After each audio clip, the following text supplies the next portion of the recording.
Assalamualaikum warahmatullahi wabarakatuh. Jumpa lagi dengan Taufik Gusman, masih dalam series The Animation Heroes.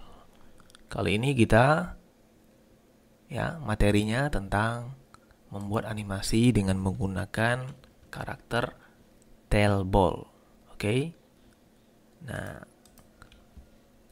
Tailball dari katanya bisa kalian artikan bola berekor ya. Di sini ada karakter, ada bola yang memiliki ekor di sini. Nah, saya akan menjelaskan part-part dari Tailball ini satu persatu. Di sini kalian kerja nanti ketika membuat animate-nya adalah di pose mode ya, pose mode. Di sini ada riggingnya ya, karakternya akan dikontrol atau dikunci nanti. Kalian buat gerakan yang kalian kunci adalah rigging dari Tailball ini. Di sini kita punya Tailball rig body ya. Di sini kita punya tail 1, tail 2, tail 3 dan tail 4. Di sini udah juga yang kalian perhatikan itu setengah lingkaran adalah apa? Squashnya. Bisa kalian baca di sini ya. Squashnya ya. Ini adalah rigging controller untuk squash dan stretchnya nanti dari karakter Tailball ini. Dan mengenai squash dan stretch dan prinsip-prinsip animasi sebelumnya bisa kalian lihat di mana? Di file teori yang telah saya share di Spadati. Oke, silakan nanti dibuka di Spadatinya.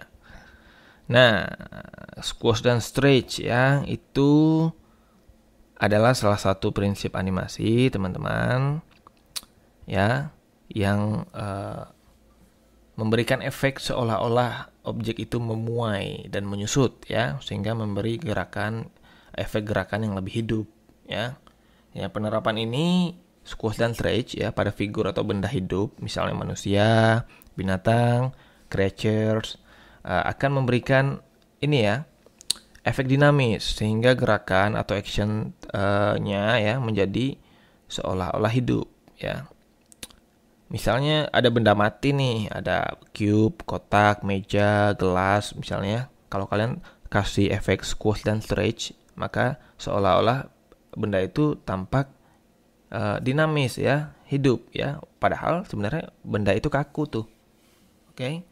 Nah, jadi di sini kalian bisa tambahkan nanti efek squash dan stretch. Nah, ada banyak lagi ya prinsip-prinsip lainnya, yaitu seperti anticipation bisa kalian terapkan juga. Jadi gerakan-gerakan awal ya atau ancang-ancang persiapan itu anticipation. Ada slow in slow out ya, sama seperti spacing itu yang berbicara tentang akselerasi atau deselerasi ya. Slow in slow out menegaskan kembali bahwa setiap gerakan memiliki percepatan atau pelambatan ya.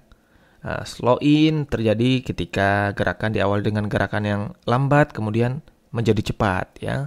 Slow out terjadi jika sebuah gerakan yang relatif cepat kemudian melambat. Nah, seperti itu slow in slow out.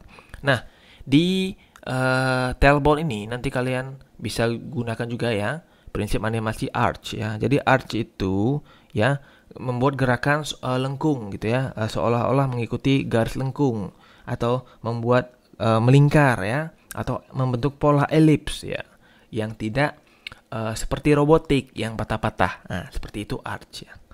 Nah, mungkin juga ada secondary action. Ketika nanti ballnya lompat-lompat, ada secondary action dari tailnya atau ekornya, yaitu secondary action ya.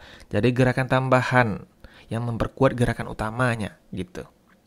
Gerakan tambahan dari ekornya, yang gerakan utamanya sebenarnya bolanya yang mantul-mantul, seperti itu ya. Nah, juga ada follow through, overlapping action. Nah, itu post to post. Nah, itu adalah prinsip-prinsip animasi yang bisa kalian praktekkan dengan Tailball ini. Nah, sekarang bagaimana cara menggerakkannya, Pak? Oke. Di sini kita punya riggingnya tadi ya. Nah, cara menggerakkannya kalian yang pasti di sini ada kamera perspektif. Ini adalah view dari kameranya hasil rendernya nanti ya. Di sini ada drop sheet-nya, tempat keyframe-nya. Keyframe yang kita kunci jaraknya seperti itu. Mungkin di sini saya 0, 5, 10 saja sampai 20. Di sini ada start animation dan end animation. Nah, ini kalian gunakan nanti ketika kalian batasi ya lama animasi yang kalian buat. Oke, sekarang kita lihat cara menggerakkannya. Bagaimana kita buat dia squash dan stretch. Di sini saya klik ini ya, squash dan stretchnya. Di sini saya kunci I, lock rod scale, atau kalian aktifkan saja nih yang automatic keyframe, sehingga nanti ketika kalian geser setiap gerak objek di sini akan terbentuk keyframe-nya. Di sini squash ya. Nah, aktiflah squash keyframe-nya. Di sini di frame 10 saya ya buat dia seperti ini. Nah, di frame 0 ini saya shift D saja ke frame 20. Nah, sehingga nanti gerakannya seperti itu. Oke. Seperti itu cara membuat animasi squash-nya. Oke, sekarang kita kalau dia bikin dia lompat ya, berarti yang kalian kunci yaitu bodinya ini ya, sehingga dia posisi bawah, posisi atas, dia turun lagi sehingga dia melompat. Berarti kalian atur di bodinya. Nah, sekarang kita buat, coba contohkan animasi ekornya ya. Di frame 0 ini semuanya kita kunci dulu nih ya.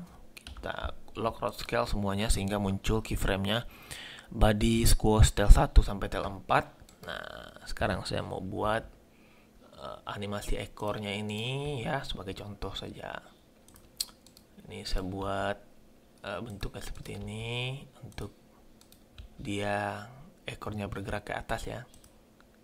Jangan terlalu patah juga ya, jangan terlalu lengkung sekali juga, sehingga tidak wajar juga ya. Seperti gerakan jari deh, ya tidak mungkin kan jarinya seperti ini ke belakang gitu misalnya, patah gitu ya. Jadi kalian mesti buat pose-pose yang wajar ya. Untuk ekor ini ya. Nah, di sini pose 0, terus nanti frame 10 sebenarnya kita bisa copy paste secara berlawanan. Di sini saya bentuk posenya manual saja. Di sini kita bagian bawah posenya seperti ini kira-kira ya. Oke. Nah, ini kalau di play ya, untuk ekornya itu. Nah, di sini saya copy paste ya. Ini kita copy berulang-ulang sehingga gerakannya nanti dia continue. Ini shift D. Oke, shift D. Terus shift D lagi. Nah, kira-kira seperti ini. Nah, supaya lebih smooth lagi ya, sebenarnya tailnya ini bisa kita bikin in between-nya ya. Gerakannya bisa lebih smooth lagi nih. Ini kalau kita play kan dia masih kaku nih. Oke, bisa kita lihat. Nah, masih kaku ya.